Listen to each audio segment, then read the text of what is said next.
Graham, start off with the analysis on Garrett, what you saw out of his, first full start, full game. Yeah, he did some good things, and then obviously there's some things that we need to clean up. The 2 turnovers, those obviously hurt.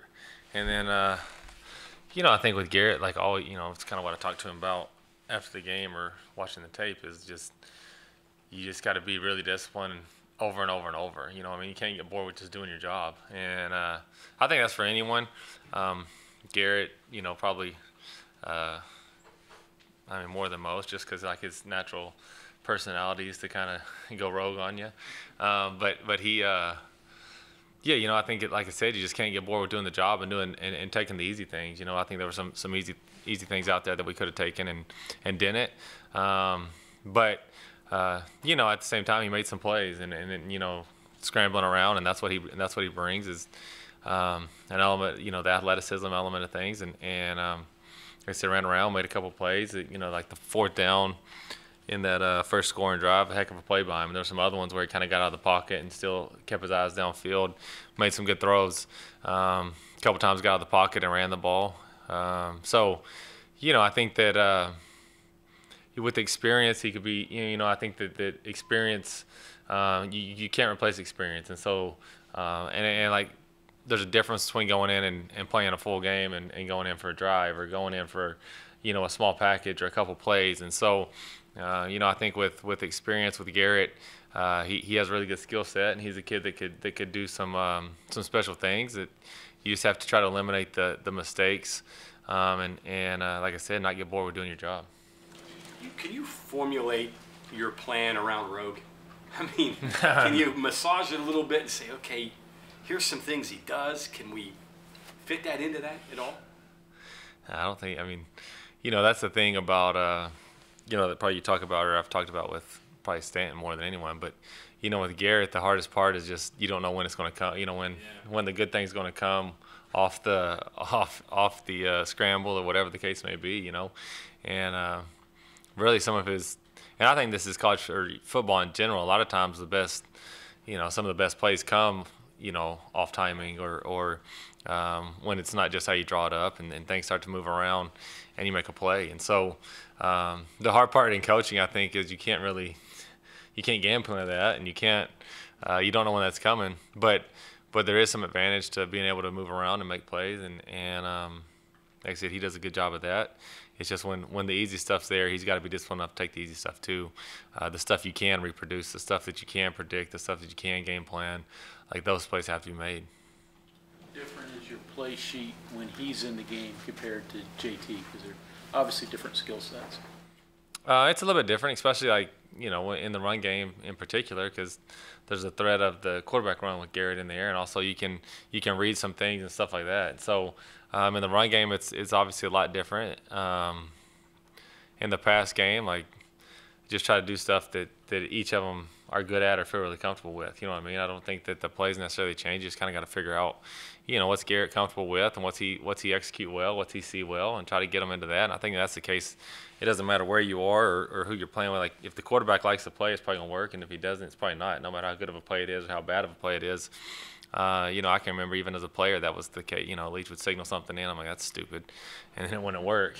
Or he'd signal something in and be like, I really like that, and we may not get a defense that it was built for, or that it lined up great against, but you found a way to execute it, and because it's something you liked and believed in. So I think that's the key, really, with anyone in quarterback play. I can remember my first year at North Texas, probably the biggest difference between my first year at North Texas and my second year at North Texas, just from a play calling standpoint. Obviously players are different, but my first year I'm like, man, this play should work, I love this play, and then you got to figure out it's not about what I love as a player, it's what Mason Fine likes as a player. You know what I mean? And I think that was calling plays something you had to learn, because like, man, if I were in there, that would have worked. Well, I'm not in there, so I better figure out what Mason Fine likes to execute and call those plays. And same thing, like I said, no matter where it is, you better figure out what the guy that's taking the snap likes and feels comfortable with and can execute, and try to get him into those plays. And if you do, it usually works. How different is practicing with an improvisational quarterback? Practice isn't any different. You just, like I said, sometimes you want to sometimes you love the improvising and sometimes you hate it. And so the hard part is trying to figure out, balance that out. And like I said, I think the improvising, it's good as long as you don't take negative yardage plays, and that's the key. Because like I said, when your first couple of reads aren't open and you move around and create, that's good, But you can't take negative yardage plays, and if the first couple of reads are open, you still got to take those. I think that's the biggest. Like I said, like where he could have improved the most was just like when you had something easy there, take it, and don't try to make too much happen. I know that it's not your decision directly in terms of the quarterback that starts, but just from you coming this year and then JT publicly saying that he came to play under you and to have the experience with you again, or did you have conversations with him this past week? And then does that in any way kind of culminate to maybe how the season didn't go the way anybody would have wanted, that he didn't end up being a starter? I had conversations with him, and the great thing about JT is he was an incredible teammate last week, I thought, and his kind of comment on the situation was like, hey, during the season it's all about the team and what gives the best chance to win. If you want to run him around, he probably gives you a better chance to win than I do. And so you got to respect that about him. And like I said, I think that last week he was an incredible teammate. Had great energy on the sideline, I think, and practiced the right way, and really did a great job being a great teammate. When Garrett threw the pick six on the third play, how tough is it for a young quarterback to kind of bounce back from that, the way he did? I think it depends on who it is, The good thing about Garrett is sometimes he doesn't remember his bad plays, so he can move on pretty quickly. And like I said, I think it depends on the person. I think that some people are really going to harp on their mistakes and beat themselves up about it, and other guys can make mistakes and not think twice about it. And so, with Garrett, I think that I felt pretty confident that even though he threw a pick six, that doesn't mean the rest of the day is just going to be a disaster, because he's a guy that can move on and keep playing. And that next drive, put together a really nice drive and let us down and score. That was a heck of a drive and a heck of a response to throwing a pick six, in your first start that early in the game. The two picks, just so I'm clear, the first one was he didn't see the defender, and the second was an overthrow. Is that what it was? I don't know what the first one was. I mean, the guy was standing between him and the guy. So the second one, the second one was actually a good read. The guy was open. He just missed the throw. And, that was a big one too. The first one, just a poor decision is what I would say, because like I said, it's man coverage and the guy's underneath the route, and he threw it straight to him. That's an automatic don't throw there. Yeah, that's just a bad read. That's just a bad decision. The second one, like I said, it was a good decision. We had what we wanted. We had the guy open, and he just missed the throw. And the other kid made a good catch, but yeah, that was just a missed throw, not a poor decision. As a player and coach, do you like Thanksgiving week? I mean, it's all football. What are your thoughts of this week? Yeah, I love it, especially my dad's a high school football coach. And so in Texas, if you're practicing on Thanksgiving, that's kind of like I don't know if it's everyone's goal. You want to win a state championship, but when you practice on Thanksgiving, you've made a late run in the playoffs. And so that's what I remember, what I remember growing up, because we had some good teams back home, was playing football on Thanksgiving, practicing on Thanksgiving, going home early, or practicing early, going home and having Thanksgiving, and watching the Cowboys. And so there's nothing more American than watching the Cowboys and eating Thanksgiving dinner, right? So so that's that's what I remember about Thanksgiving. I enjoy it. Thanksgiving just falls in kind of the heat of a football season, whether it's NFL, high school. High school, you gotta make a little run in the playoffs in most states to still be playing at this point. But high school, college, pros, I think Thanksgiving and football have kind of been tied together. It feels like, not intentionally, probably in the beginning, but now it's part of it. And so I think practicing on Thanksgiving and being around the guys, it's really all I've ever known, like I said, because my dad's a coach. And then you get to college and you do it. When I was at Green Bay, we played on Thanksgiving a couple of times, but you were always practicing on Thanksgiving. And so I like it. And the other cool thing is most of the time you're out of school as well. the players are out of school. So if you're a player, you're out of school. So all you really have to do is, you get to sleep in a little bit, go work out, practice football, and then hang out with your friends in the evenings. So I always thought this was an awesome week, a great week to play football. And like I said, Thanksgiving and football kind of go together now here in America, and I like the tradition. So it's fun.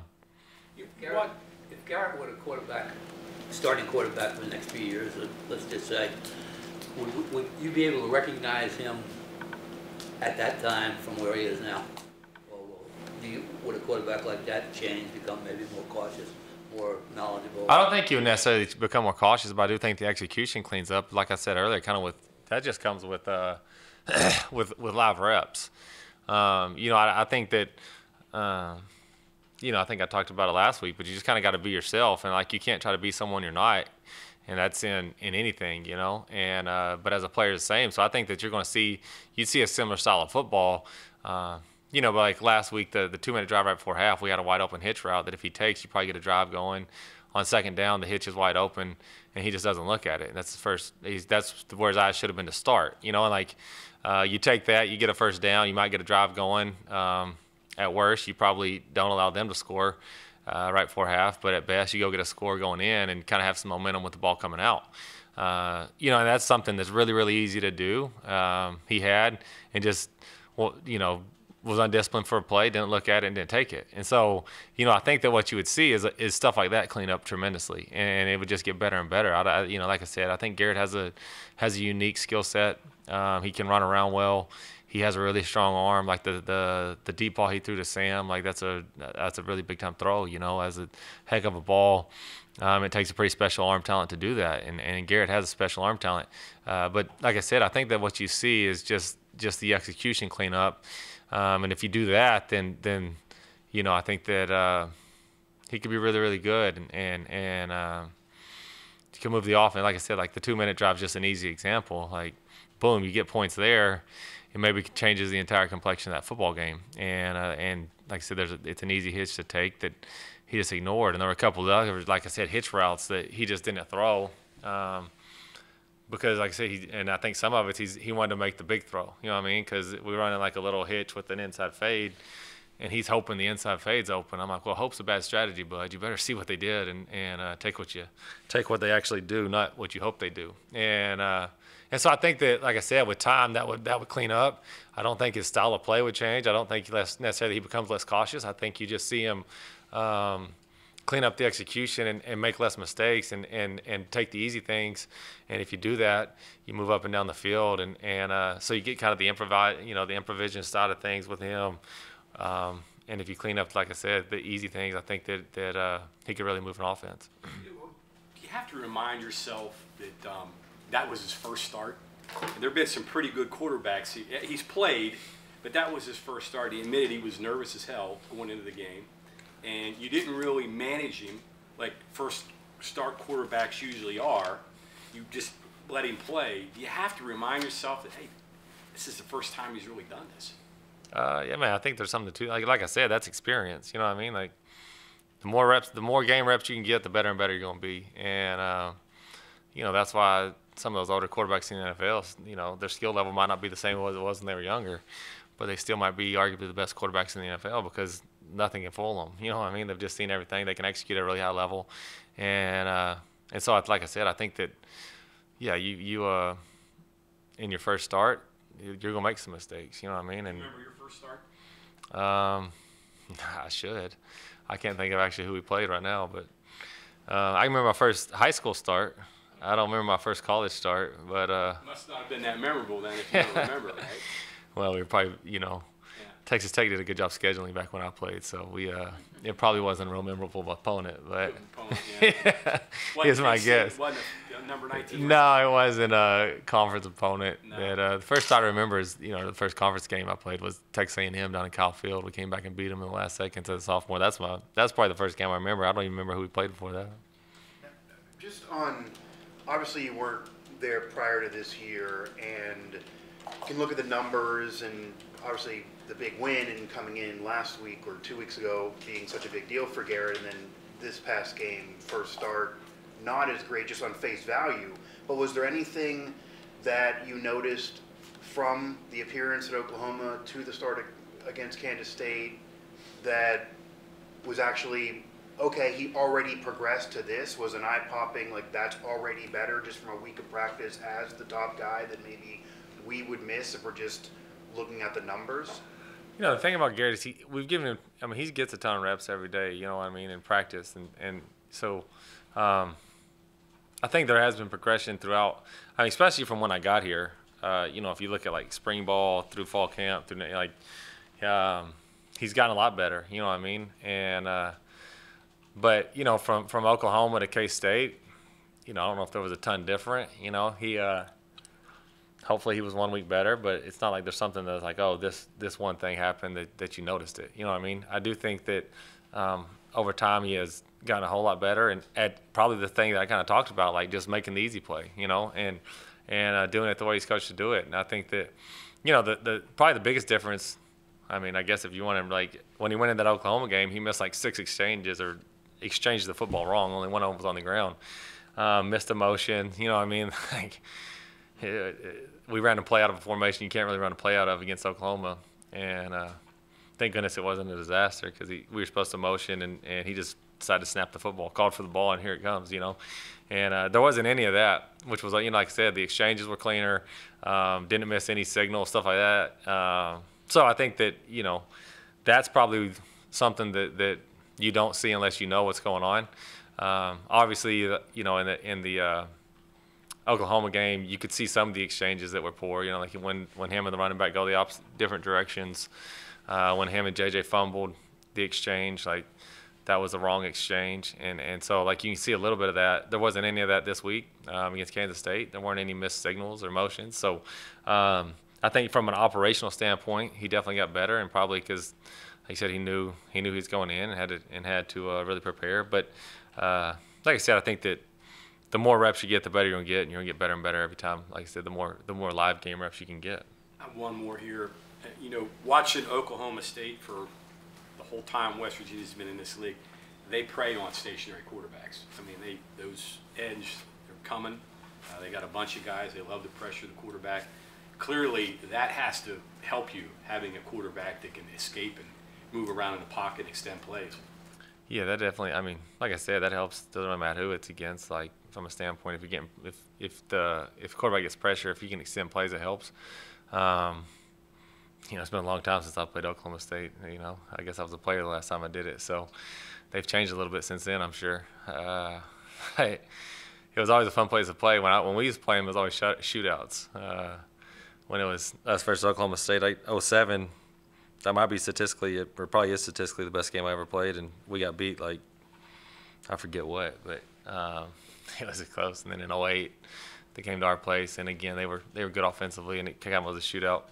So you know, like I said, I don't really have the recent history with what they've done defensively. I know they were really good last year defensively, and caused a lot of things, and still have a lot of those players. So they like to rush the passer. They like to rush the passer.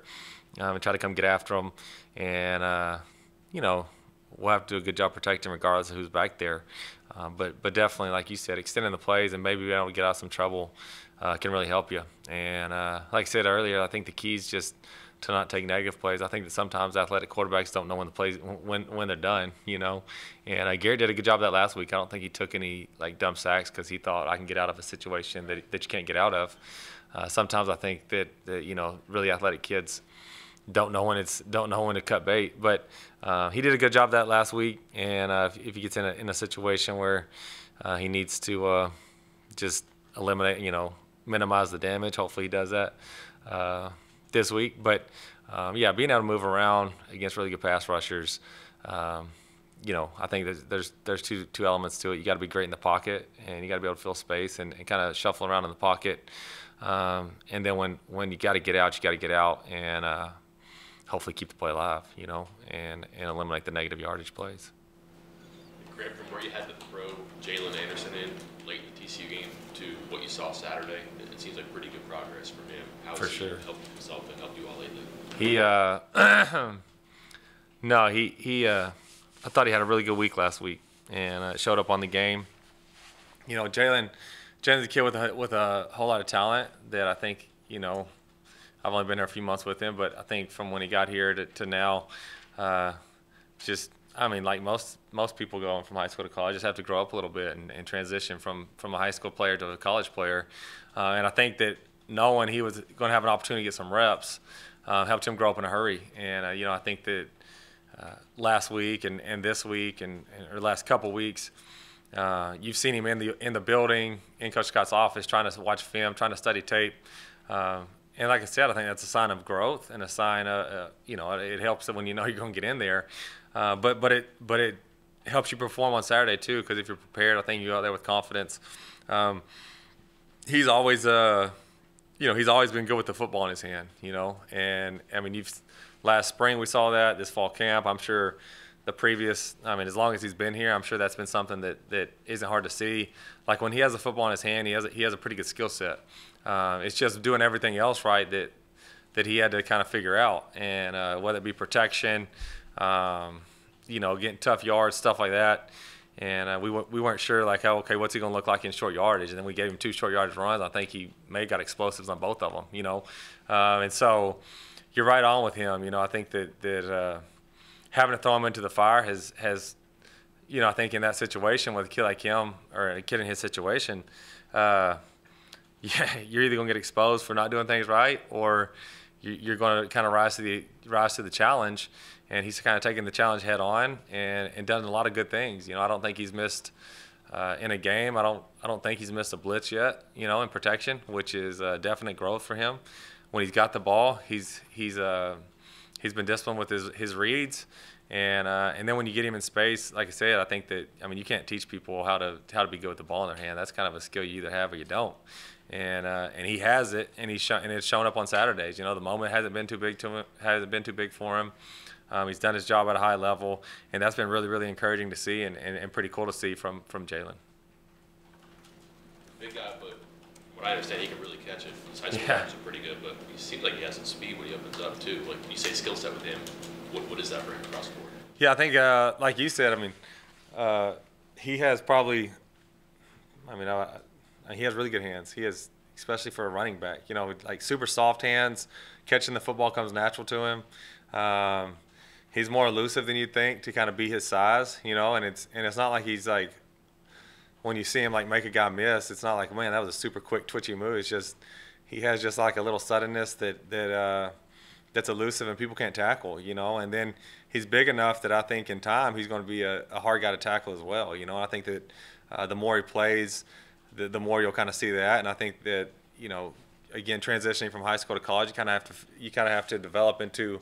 I mean, there's guys like CJ that are just naturally big and strong. I mean, CJ weighs 240. That naturally, like, their tendency is to try to run over you instead of run around you. You know what I mean? When you've kind of been the best and most talented and probably most gifted player on the football field most of your career, a lot of times the natural move is to try to get around people and make them miss. But Jalen is big enough and physically, you know, he has a stature big enough that he could be a pretty physical back when he kind of figures that side of it out too. And I think that that's what you'll see as he continues to grow, is he's a kid that can make you miss. And with time and with experience and with runs, I think he'll be a guy that will be able to get behind his pads and get some tough yards as well. And if you get that, you got pretty much a complete back with him. You know what I mean? Like a skill set that can make you miss, can catch the football out of the backfield. And then if he can get the tough yards, he's got the build to be able to do it. You can have a pretty special player. And so that's, like I said, love his skill set. Like it's been cool to see him kind of grow up over the last 2 weeks from a standpoint of just preparation. And like I said, again, knowing that you're going to have the opportunity to play, I think plays into that. And hopefully you just continue to see growth from him. And he's a guy that could be fun to watch for a couple years to come, you know. Okay, Coach. Now, just to refresh your memory and let the media know, it was Oklahoma State 49, Texas Tech 45. They went to 2-2. You dropped to 3-1. Graham Harrell completed 46 of 67 passes for 646 yards, 5 touchdowns. It's the 4th largest passing yards in college football history. 237 went to Michael Crabtree, and 233 yards went to Danny Amendola. Yeah. So, You don't remember any of that? there you go. I remember we had a 4th down to win the game, and we didn't convert it. That's why. Man, I'll tell you what. You know, the thing about that place is you can hear everything they're calling you. Oh yeah, Right on you. they were actually kind to me. Shockingly, they. I can remember we went down there. I guess when I was a redshirt, when I was the backup, we went down there, and they were just riding Cody Hodges, and they were like, "Graham, you're gonna be good though." I'm like, "Yeah, man, I like these people," you know. So.